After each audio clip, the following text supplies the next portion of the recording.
అది okay. So యాక్చువల్‌గా మహిళలు ఉన్నారో లేదో ఎవ్రీ స్టేషన్‌లో I will see definitely I will take it up అండి. ఒకసారి చూస్తానండి అది ఏం సిస్టమ్ పెట్టారు ఏంటనేది. ఇప్పుడు కొత్త చట్టాల్లో కూడా అట్లాంటి సిస్టమ్ తీసుకురావాలని ఉంది. సో అది స్టేట్ వైడ్ కూడా చేస్తారు. కానీ ఆ సిస్టమ్ తెచ్చే ముందు వరకు ఎవరికైనా ఎన్ఆర్ఐస్ అలాంటి వాళ్ళు కంప్లైంట్స్ ఉంటే మనం ఒక వాట్సాప్ నంబర్ ఇస్తాము. ఆ నంబర్కి అయితే పెట్టేలాగా వి విల్ ఎన్ష్యూర్. మళ్ళీ మీకు కొన్ని రోజుల్లో ప్రెస్ రిలీజ్ ఇచ్చి ఒకసారి నేను అర్థం చేసుకున్నాక ఒక నంబర్ ఏదైనా ఇస్తాం, దానికైతే వి విల్ టేక్ కంప్లైంట్స్ అండి. ఓకే. సో ఈ కొత్త ఏదైతే చట్టాలు వచ్చినాయో దానికి ఇంకా అవగాహన కలగలేదంటే మనం స్టేషన్ ఇప్పుడు నార్మల్గా అయితే ఇంకా ఆల్ ఎస్ఐస్ అండ్ సిఐస్ కి ట్రైన్ చేస్తాం జరిగింది. ఇప్పుడు వాళ్ళ ద్వారా మనం అందరూ స్టాఫ్ లెవెల్ వరకు ట్రైనింగ్ అయ్యేది చూస్తాం. ఇంకా కొంచెం అవగాహన ప్రజల్లో కూడా వస్తానికి మహిళా పోలీసుల ద్వారా ఊరుల్లో కూడా అవగాహన కోసం పాంప్లెట్స్ అవన్నీ కూడా వేయించి వాళ్ళతో మీటింగ్స్ పెట్టేస్తాం. ఎందుకంటే చాలా సార్లు ప్రజలకి కూడా తెలియకపోవచ్చు కదా చట్టాలు మారినాయి, కొత్త చట్టాలు వచ్చినాయి అని. ఇంక ఈ కొత్త చట్టాల్లో కొన్ని సెక్షన్సే మారినాయి, నంబర్స్ మారినాయి, కానీ చాలా మటుకు లాస్ సేమ్ ఉన్నాయి. సో మారిన ఈ సెక్షన్స్ ఏవైతే ఉన్నాయో దాని గురించి అవగాహన కల్పిస్తాం.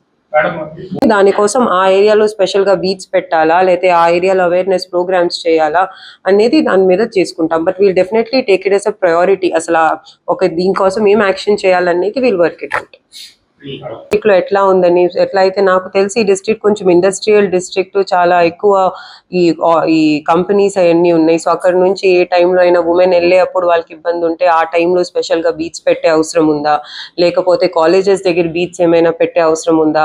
సో అట్లా ఒకసారి అసలు ఈ యాంగిల్లో కొంచెం మన స్టాఫ్ తో కూడా తెలుసుకొని ఇక్కడ ఎలాంటి క్రైమ్స్ అగేన్స్ట్ ఉమెన్ అసలు రిపోర్ట్ అవుతున్నాయి, ఏ స్టేట్ ఆఫ్ ఉమెన్ మీద రిపోర్ట్ అవుతున్నాయి, పిల్లల మీద క్రైమ్స్ రిపోర్ట్ అవుతా అంటే ఏ ఏరియాస్ లో రిపోర్ట్ అవుతున్నాయి అని చూసి, ఎట్లయితే నేను ముందు పనిచేసిన జిల్లాలో విజయనగరంలో వి సా దట్ పిల్లల మీద కొన్ని ఏరియాస్ లో ఎక్కువ పాక్సో కేసెస్ రిపోర్ట్ అవుతున్నాయి. పిల్లలు తెలిసి తెలియక వేరే వాళ్ళతో వెళ్ళిపోయి తర్వాత పాక్సో కేసెస్ వస్తాం జరుగుతున్నాయి.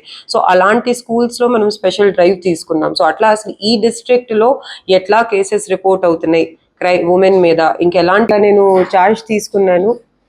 సో డిస్ట్రిక్ట్ లో వచ్చే రోజుల్లో మనం చట్టాలని గౌరవిస్తూ చట్టం ప్రకారమే మొత్తం పోలీస్ డిపార్ట్మెంట్ పనిచేయడానికి చర్యలు తీసుకుంటాము. ఈ డిస్ట్రిక్ట్ లో నాకు ఇప్పుడు కొంచెం ముందే ఈ రేంజ్ లో పనిచేశాను కాబట్టి ఐడియా ఉన్న దాన్ని బట్టి గాంజాయి మీద స్పెషల్ గా ఫోకస్ చేస్తాము.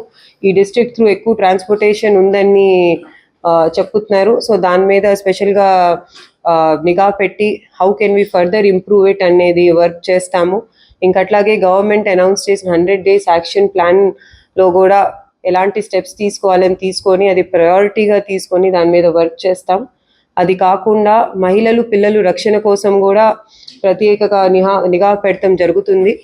ఇది కాకుండా మొత్తం జిల్లా పోలీస్ యంత్రాంగం కూడా ఇంకా నేను కూడా ఎప్పుడు కూడా ప్రజలకి అందుబాటులో ఉంటాము. ఎప్పుడు ఎనీ డే వాళ్ళకి ఏదైనా ఇష్యూ ఉంటే ఫస్ట్ హాఫ్ లో వాళ్ళు డిపిఓకి వచ్చి నన్ను కలిసి చెప్పొచ్చు. అదర్వైజ్ మండే గ్రీవెన్స్ లో కూడా పర్సనల్ గా వీ విల్ టేక్ గ్రీవెన్సెస్. అట్లాగే ఎవ్రీ పోలీస్ స్టేషన్ లో కూడా పిటిషనర్స్ గ్రీవెన్సెస్ ఇమీడియట్ గా రిడ్రెసల్ చేయాలి, వచ్చిన వాళ్ళతో సరిగ్గా బిహేవ్ చేసి వాళ్ళ ప్రాబ్లమ్ సాల్వ్ చేయాలి అనే దానికోసమే చర్యలు తీసుకుంటాము. దీనికోసం డిస్ట్రిక్ట్ లో అందరు కోఆపరేషన్ కోసం రిక్వెస్ట్ చేస్తున్నాము. ప్రెస్ అలాగే మిగతా స్టేక్ హోల్డర్స్, ఏనా నాన్ గవర్నమెంట్ ఆర్గనైజేషన్స్ ఎవరు కూడా అందరు కోఆపరేషన్ తో డిస్ట్రిక్ట్ లో law and order and security ensure చేయడానికి చర్యలు తీసుకుంటాం. ఎనీబడి హ్యాస్ ఎనీథింగ్ కి ఫోన్ చేసి కంప్లైంట్ చేయొచ్చు. 100 కూడా సరిగ్గా వర్క్ అయ్యేటట్టు ఎన్ష్యూర్ చేస్తాము. సో ఆల్రెడీ డిస్ట్రిక్ట్ లో చాలా మంచి పనులు జరుగుతుంటాయి, వాటిని కూడా కంటిన్యూ చేస్తూ ఇంకేదైనా అవసరాలు ఉంటే నెక్స్ట్ కొన్ని రోజుల్లో అందరూ ఆఫీసర్స్ తో మాట్లాడి వచ్చిన పిటిషనర్స్ తో తెలుసుకొని వాటి గురించి చర్యలు తీసుకుంటామండి.